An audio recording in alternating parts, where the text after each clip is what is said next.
এই মুভিটি দেখতে গিয়ে আপনি আবিষ্কার করবেন মানুষের হৃদয় কতটা শুদ্ধ হলে এমন শুদ্ধতম একটি মুভি বানাতে পারে। তাই তো কাহলিল জিবরান বলেছেন, সৌন্দর্য মুখে নেই, সৌন্দর্য হলো একটি আলো যা হৃদয়েতে থাকে। গ্রিন বুক ঠিক সেই ধরনের একটি মুভি। এই মুভি শুধুই দুই ভিন্ন মানুষকে নিয়ে রোড ট্রিপের কোনো গল্প বলেনি, বরং এটা আমাদের বলেছে মানবতা কি, ফ্রেন্ডশিপ কাকে বলে, আর সোসাইটি কতটা জটিল হতে পারে শুধুমাত্র বর্ণের ভিত্তিতে।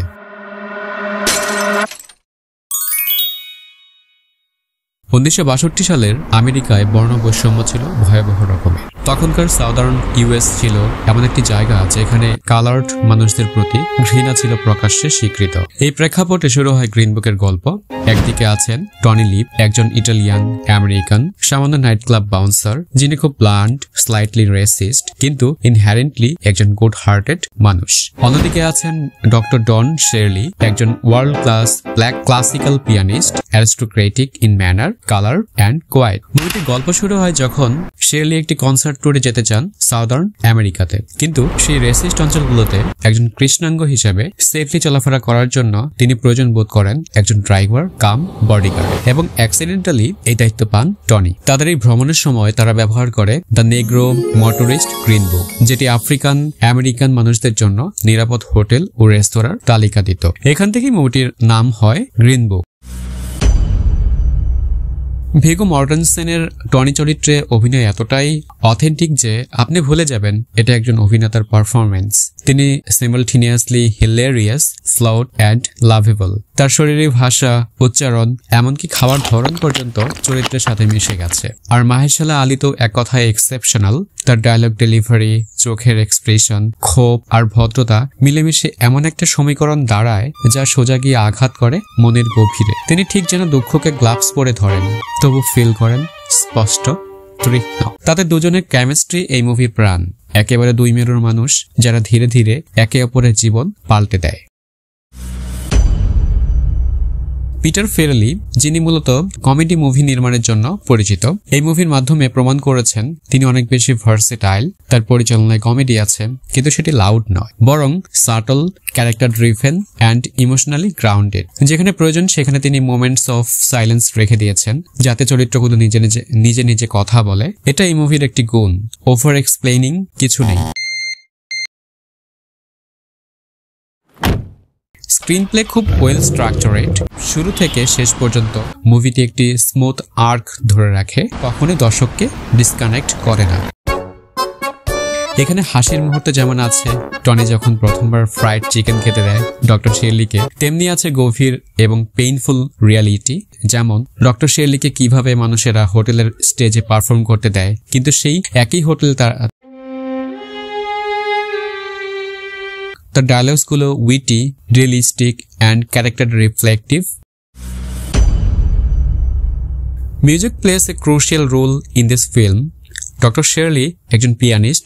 এখানে classical jazz, blues, pure instrumental পিয়ানোর সংমিশ্রণ করা হয়েছে, যা মাঝে মাঝে সংলাপ থেকেও বেশি মিনিংফুল হয়ে ওঠে। তাই তার প্রতিটি পারফরমেন্সে একটা ইমোশনাল রেজোনেন্স ছিল। পিয়ানোর সুরগুলো শুধু সুন্দর নয়, এগুলো গল্পও বলে। যেমন যখন তিনি একা বসে আছেন এবং নিঃশব্দে বাজাচ্ছেন, আমরা বুঝতে পারি তার ইটার্নাল লোনলিনেস। মুভিটির ওভারঅল টোন খুব শান্ত। সিনেমাটোগ্রাফি খুব আই প্লেজিং। প্রতিটি ভ্রমণের দৃশ্য যেন একটা পোস্ট কার্ড।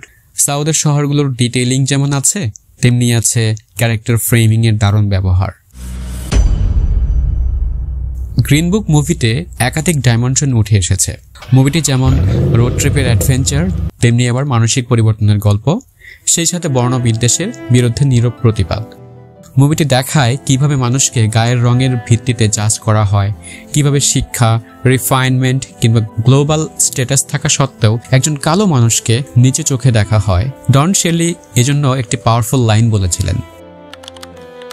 এই লাইনটি শুধুমাত্র একটি ব্যক্তির না, এটি একটি এন্টায়ার জেনারেশনের কথা।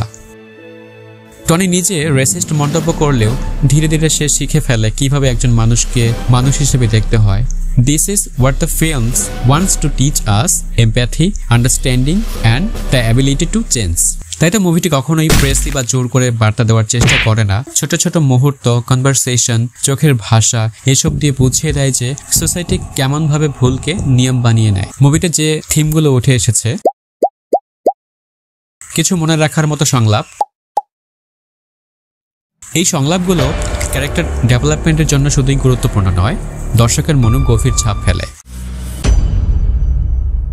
গ্রিন বুক 2019 সালে একাডেমি অ্যাওয়ার্ডসে best picture, best supporting actor, best original screen play ক্যাটাগরিতে অস্কার পেয়েছিল। তবে এই মুভি নিয়ে কিছু কন্ট্রোভার্সির শিকারও হয়। ডন শেরলির পরিবার দাবি করেছিল ছবিতে কিছু বাস্তব তথ্য বিকৃত করা হয়েছে, কিন্তু এসব বিতর্ক সত্ত্বেও মুভিটি ইমোশনালি পাওয়ারফুল এবং কালচারালি ইম্পর্টেন্ট। তাই তো ক্রিটিক্স এবং অডিয়েন্স দুই পক্ষ থেকেই এটি ওয়াইড স্প্রেড প্রশংসা পেয়েছে।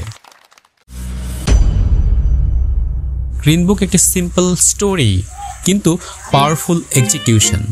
এটি আমাদের শেখায় আমাদের পার্থক্যগুলোর চেয়েও বড় হতে পারে আমাদের বন্ধুত্ব, শ্রদ্ধা ও ভালোবাসা। এটি এমন একটি মুভি যা শুধু চোখ নয়, মনকেও এডুকেট করে। যদি আপনি ক্যারেক্টার ড্রিভেন, ইমোশনালি মুভিং এবং হিস্ট্রিক্যালি রিলেভেন্ট মুভি দেখতে চান, green book is a must watch film. ভালো থাকুন, ভালো মুভি দেখুন, সেলুলয়েড কবিতার পাশেই থাকুন এবং চারপাশটাকে ভালোবাসুন। Thanks for watching.